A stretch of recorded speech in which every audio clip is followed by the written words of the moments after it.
I never thought I'd be writing this.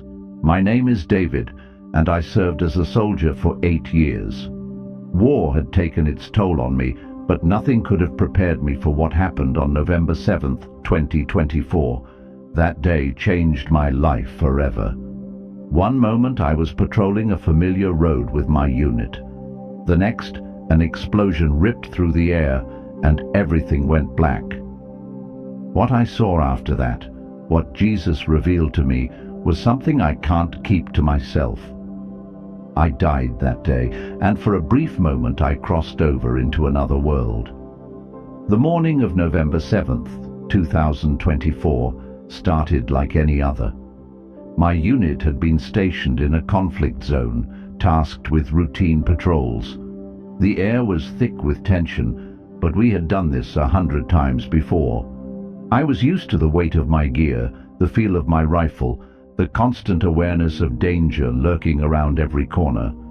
We moved in formation, scanning our surroundings with practiced precision. It had been an uneventful patrol so far. The streets were quiet, too quiet.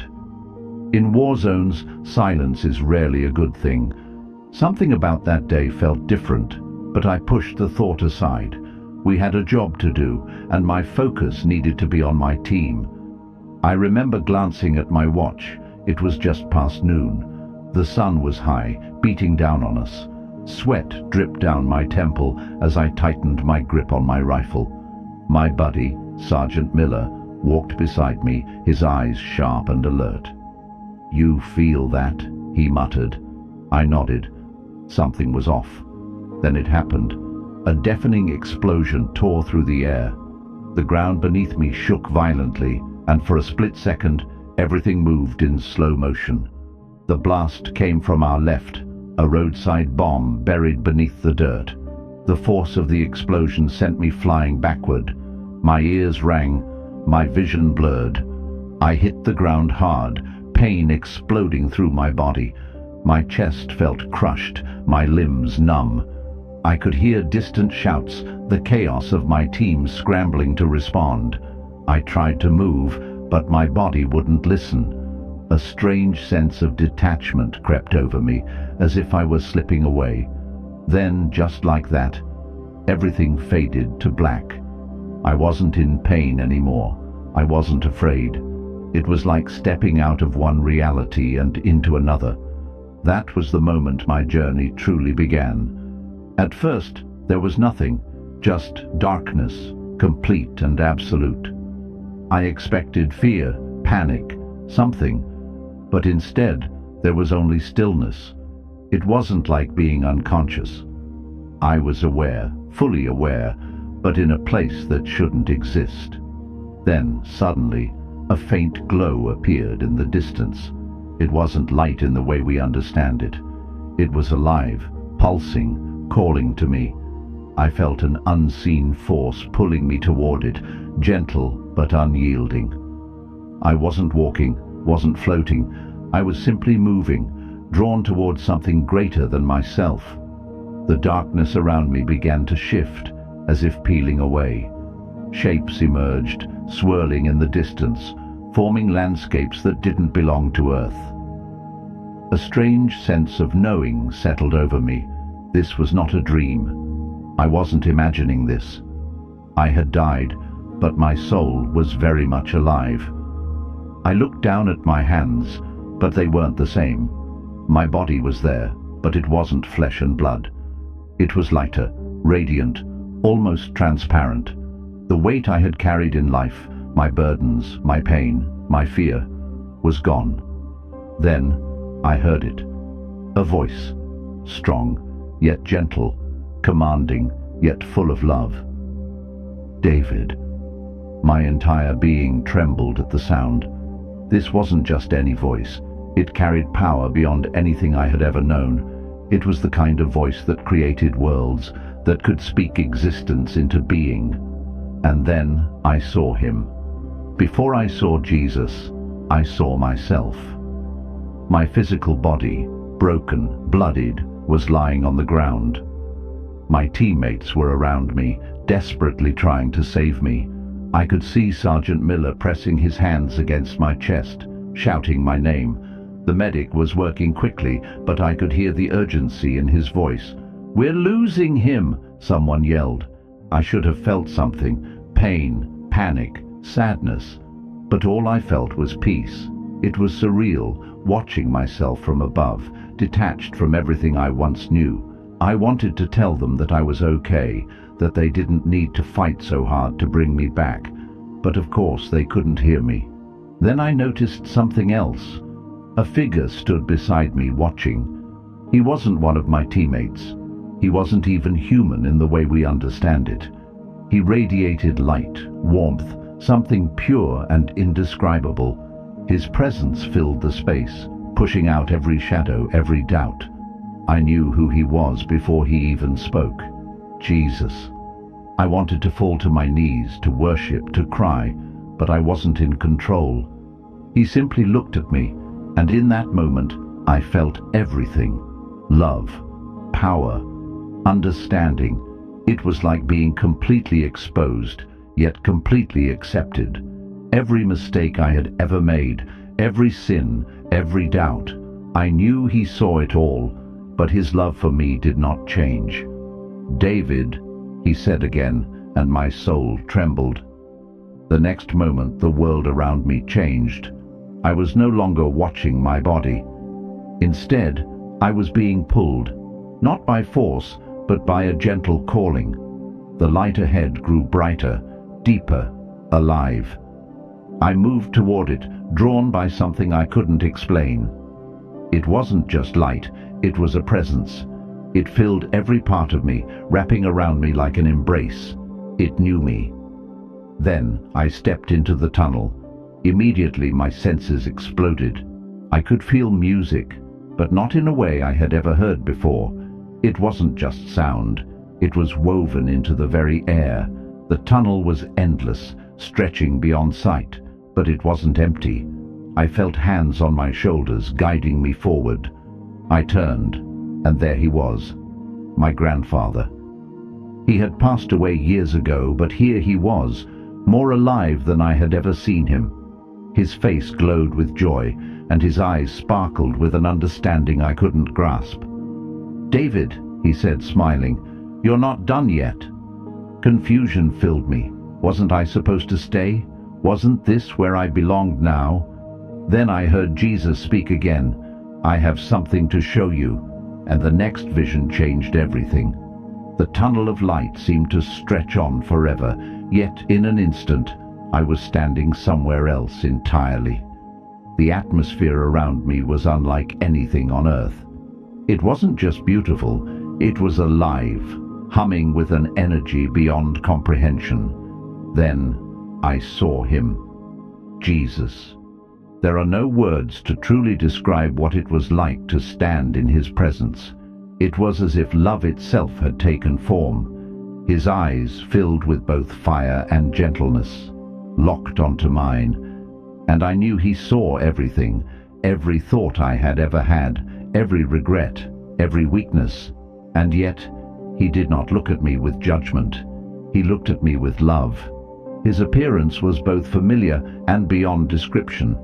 He radiated light, but not just any light. This was pure, living light, pulsing with a divine energy that made me feel both completely exposed and completely safe. His robe shimmered like woven gold, yet it was softer than anything earthly. The wounds in his hands and feet were still there, marks of sacrifice that would never fade. I wanted to fall to my knees, to weep, to beg for forgiveness, but before I could move, Jesus spoke. "David, you were not meant to stay, but before you return, I must show you what is coming."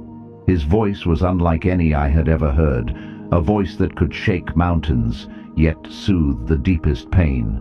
I tried to speak, but my words felt weak in the face of his power.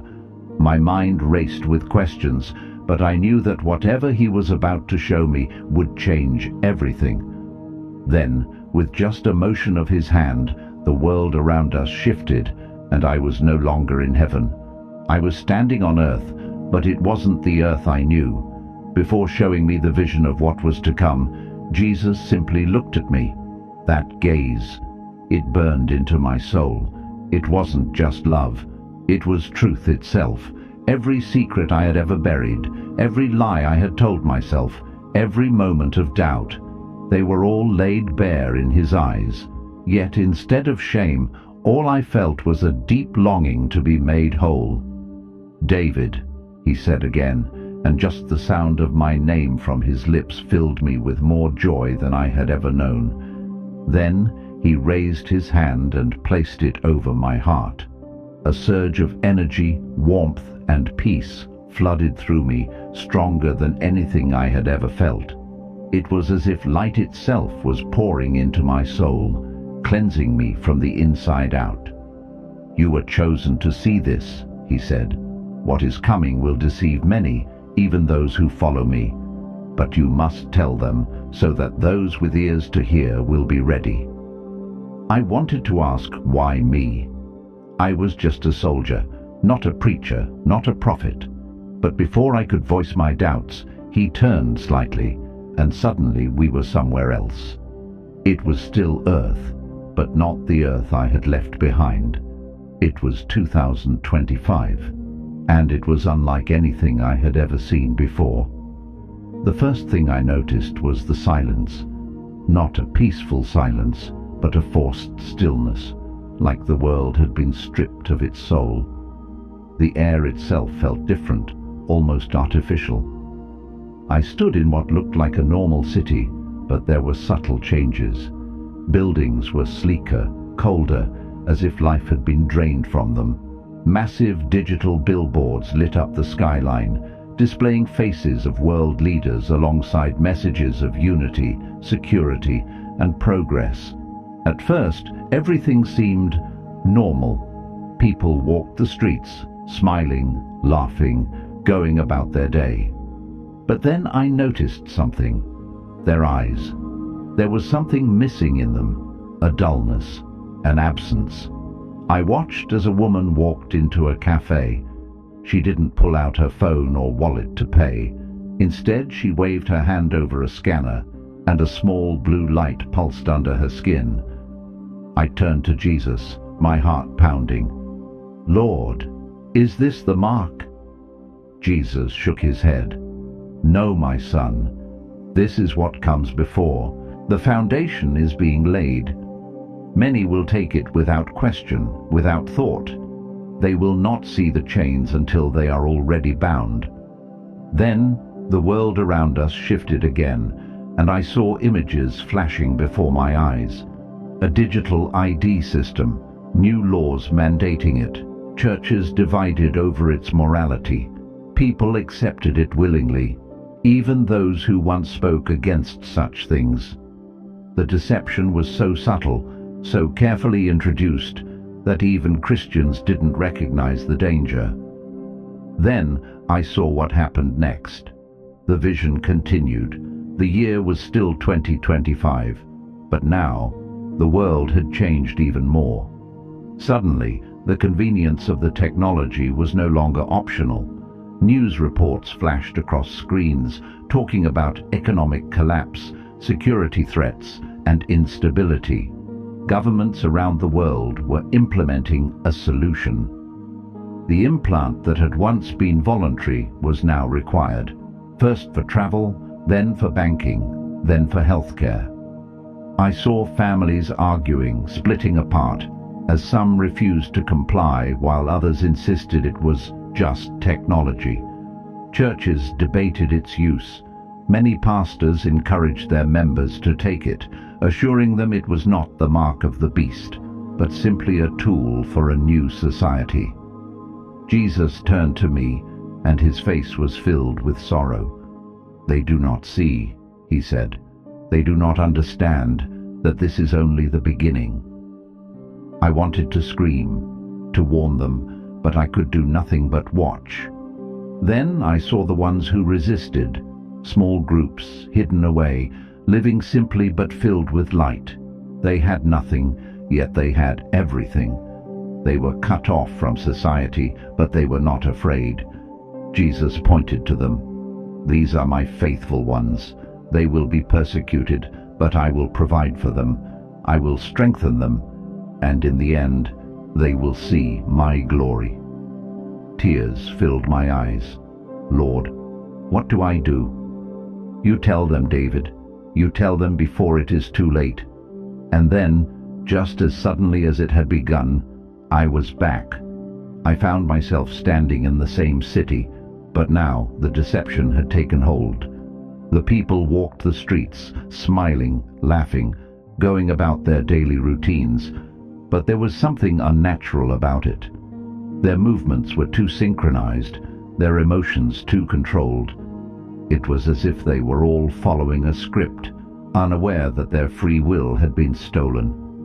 Jesus stood beside me, watching. His face held deep sorrow. "They do not know they are enslaved," he said. I watched as a mother pushed a stroller past us. She looked down at her baby, and I noticed something horrifying. The child had been implanted at birth. "Lord, they're putting it in children," I asked, my voice shaking. "The enemy targets the young," Jesus replied, "because if they grow up knowing nothing else, they will never question it." As I continued to watch, I saw how the system controlled every aspect of people's lives. The implant regulated emotions, decisions, even thoughts. If someone became anxious or upset, the device would automatically adjust their mood. If someone tried to resist the system, their access to money, food, and healthcare would be cut off instantly. Then I saw something that sent a chill through me. A man in a business suit stood in a plaza shouting, "This isn't right. We are more than this. We are not machines." Immediately, a silent alarm triggered. The people around him froze for a second, as if receiving some invisible command. Then they turned on him. Without a single word, they grabbed him, dragging him away. No police, no trial, just erased from society. I turned to Jesus, horrified. "They don't even realize they're being controlled." "That is how deception works," he said. "It does not come as tyranny at first, but as convenience, as progress, as safety. And by the time they see the chains, it is too late." I saw another group, the ones who refused to be part of this system. They lived in hidden places, deep in forests, in abandoned buildings, cut off from the world. They had no implants, no digital ID, nothing that connected them to the system. And yet, they were full of light. These were the faithful ones, the ones who saw through the deception. I saw them gathering in secret, reading physical Bibles, whispering prayers, clinging to the Word of God as their only source of strength. They had nothing, but they had everything. Jesus pointed to them and said, "These are my people. They will suffer, but they will not be abandoned." I watched as they helped each other, growing food, sharing supplies, protecting one another. But then I saw the world turn against them. Laws were passed, declaring those who refused the implant as enemies of progress. News broadcasts labeled them threats to public safety. Even former friends and family turned them in, convinced they were dangerous extremists. I saw a young couple caught and taken away. They were brought before a council, given one choice: accept the implant or be exiled. The woman trembled. "If we take it, we lose our souls," she whispered. Her husband took her hand. "Then we will not take it." They were dragged away, their fate unknown. I turned to Jesus, my heart breaking. "Lord, why does it have to be this way?" "Because the enemy demands control," he answered, "and those who refuse to bow will always be hated." The vision changed again. Now I was looking at a massive gathering, a stadium filled with people. A man stood at the center, addressing the crowd. He wasn't a politician or a military leader. He was something more. He spoke with charisma, charm, and undeniable authority. "This new era has brought us peace, unity, and equality," he declared. "No more poverty, no more war. We have evolved beyond the old ways. The future is here." The crowd cheered wildly, but I saw the truth behind his words. This was not peace. This was absolute control. Screens around the stadium showed a single global currency, a single governing body, a single belief system. Everything had been unified under one rule. I noticed something else. The people all had the implant, every single one of them. And then I saw what was hidden in the spiritual realm. Behind this leader, dark figures loomed. They were not human. They were something else, something demonic. And they whispered into his ear as he spoke, guiding him, feeding him words that would lead billions into bondage. Then the leader smiled and said, "There is only one step left for complete unity. All who resist must be removed." The stadium erupted in applause. My heart pounded. "Lord, what happens to those who refuse?" Jesus looked at me, sadness in his eyes. "They will be hunted." I saw how the final step unfolded. The world fully embraced the system. Every country, every government, every institution was linked together under one rule. The implant was no longer optional. It was law. People lined up willingly to receive the final upgrade. The device that had started as a convenience was now something more. It was a mark, a permanent alteration to their very being. I watched in horror as people stepped forward, one by one, placing their hands into a scanner. A blue light flashed, and their implant merged with their bodies in a way that could never be undone. And in the spiritual realm, I saw what they could not see.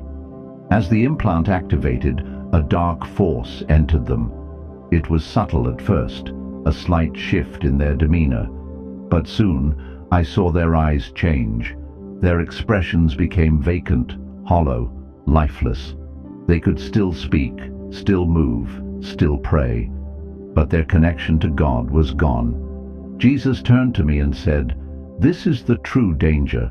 The mark does not just change what people can buy or sell. It changes who they are. It corrupts the image of God within them." I fell to my knees, shaking. "Lord, can they be saved?" Jesus' face was solemn. "Once they accept it willingly, they are no longer mine." Tears filled my eyes. "Then how do we warn them?" Jesus placed a hand on my shoulder. "You tell them now before it begins." And just like that, the vision ended. The remnant who will shine in darkness, 500 words. The vision shifted again. I found myself standing in a hidden place, far away from the cities and the controlled world.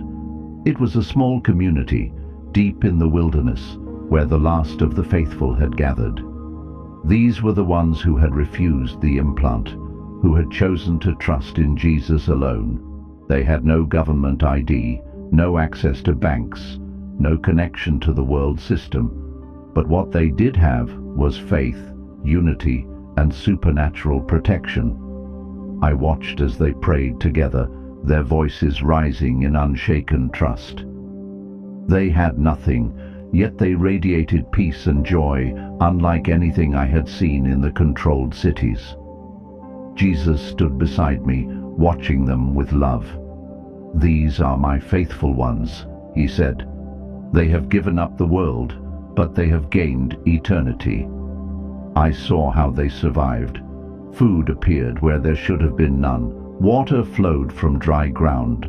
When storms raged, their shelters stood firm.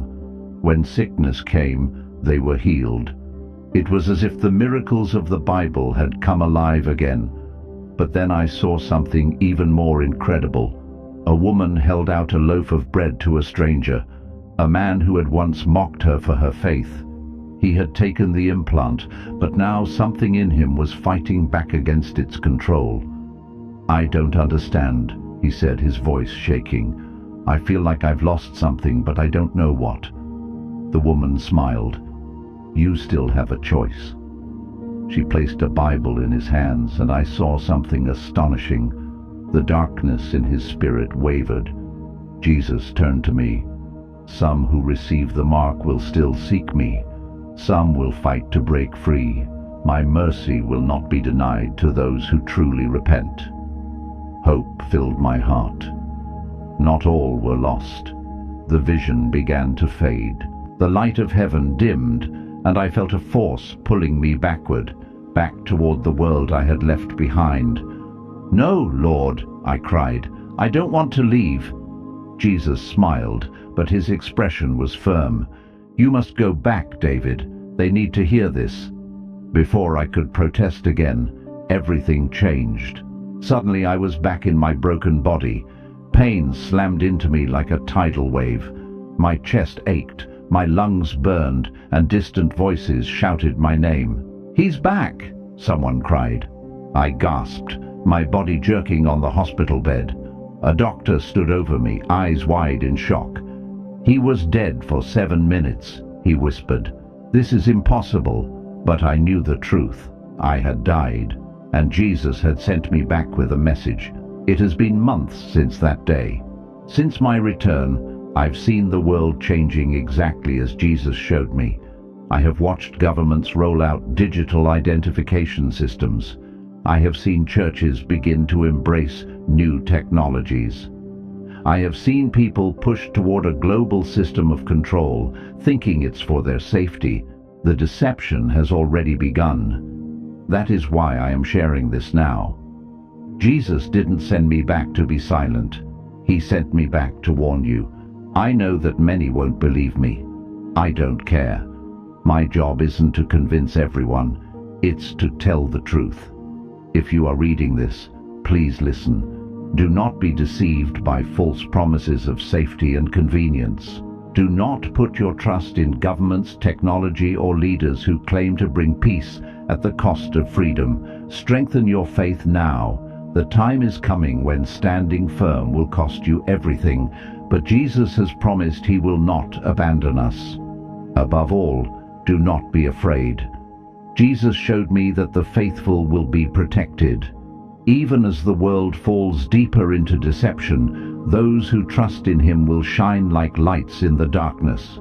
The battle is coming, but we already know how it ends. Jesus wins, and those who stay faithful will stand with him in victory. I am sharing this because I have no choice. I saw what is coming. I cannot stay silent. You have been warned. Stay strong, stay faithful, stay with Jesus. David. Waking up in the hospital was like being thrown back into a world that no longer felt real. Doctors crowded around me, whispering about how impossible it was that I had survived. My heart had stopped for over 7 minutes, yet here I was, breathing, thinking, and completely aware of what had just happened. But the moment I opened my eyes, I knew I was different. I could still hear Jesus' words echoing in my soul. I could still feel his presence, as if a part of me had never left heaven. But now, I was back in a world that felt more distant from God than ever before. A nurse came in, her face filled with disbelief. "You gave us all a scare," she said. "We thought you were gone." I just nodded. How could I explain what had happened? How could I put into words the things I had seen, the warnings I had been given? Over the next few days I tried to tell people, family, friends, even some of my fellow soldiers. But the reactions were always the same. Some nodded politely but clearly thought I was just hallucinating. Others laughed it off. Even the ones who believed in Jesus struggled to accept what I was saying. "It's just a dream, man," one of my closest friends told me. "You went through something traumatic. Your brain was just playing tricks on you." But I knew it wasn't a dream. And then something even more unsettling happened. I started seeing signs of the deception Jesus had warned me about. I turned on the news and saw reports about governments pushing for new digital IDs.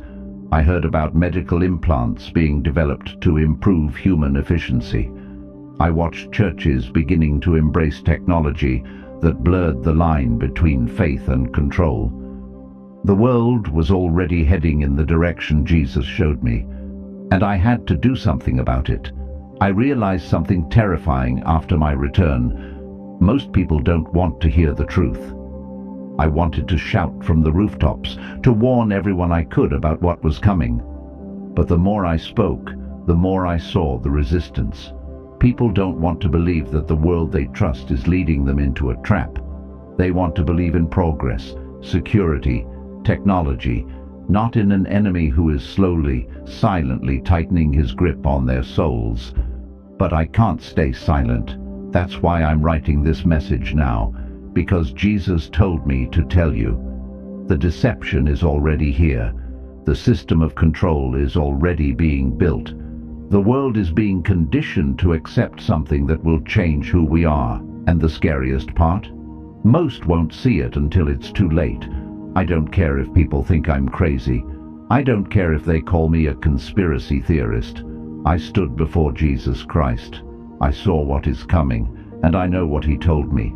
This isn't about fear, this is about preparation. Jesus told me that those who stay close to him will be protected. But we must be ready. We must know his voice so well that when deception comes, we will recognize it instantly. If you're reading this message is for you. Strengthen your faith now. Stay close to Jesus now. Do not let the world blind you with false promises of safety and progress. The time is short. The final deception is near, and you must choose now whom you will follow. Because once the world makes its final move, there will be no turning back. Choose Jesus. He is the only way. The weight of what I had seen never left me. No matter how much time passed, the vision remained burned into my soul.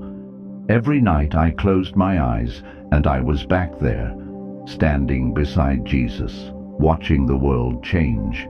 And now I understood the final choice that humanity would have to make. This was never just about technology or control. This was about the soul. People would not be forced into this system with violence at first.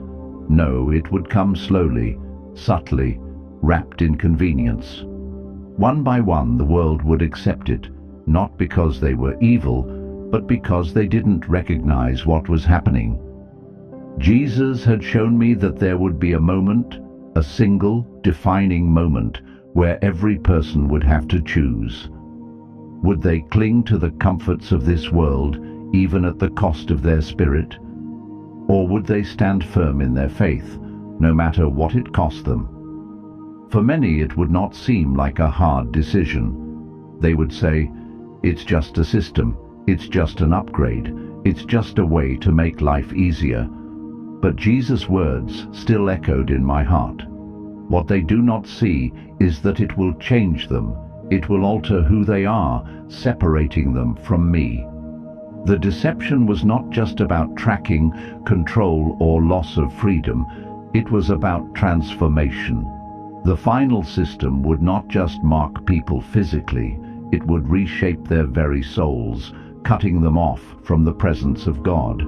And once they accepted it, they would no longer be able to hear his voice. I fell to my knees, gripping my chest as the realization hit me. This was it, the final test, the ultimate choice, and most would walk into it blind. But then something else happened. Jesus showed me another vision, a glimpse of what lay beyond the darkness. I saw a great multitude, standing in white robes, shining like the sun. They had suffered, yes. They had been rejected by the world, stripped of everything. But now, they stood in victory. They were free. And in the center of them all, Jesus stood with open arms. "These are my faithful ones," he said. "They chose me over the world, and now they will reign with me forever." Tears streamed down my face. I had seen the deception, I had seen the suffering, but now I had also seen the reward. For those who stood firm, there was nothing to fear. I turned to Jesus, my heart pounding. "What do I do?" I asked. His answer was simple, but full of power. "Warn them." And that is why I am writing this, because the choice is coming, and when it does, you must be ready. Choose Jesus now, while you still can.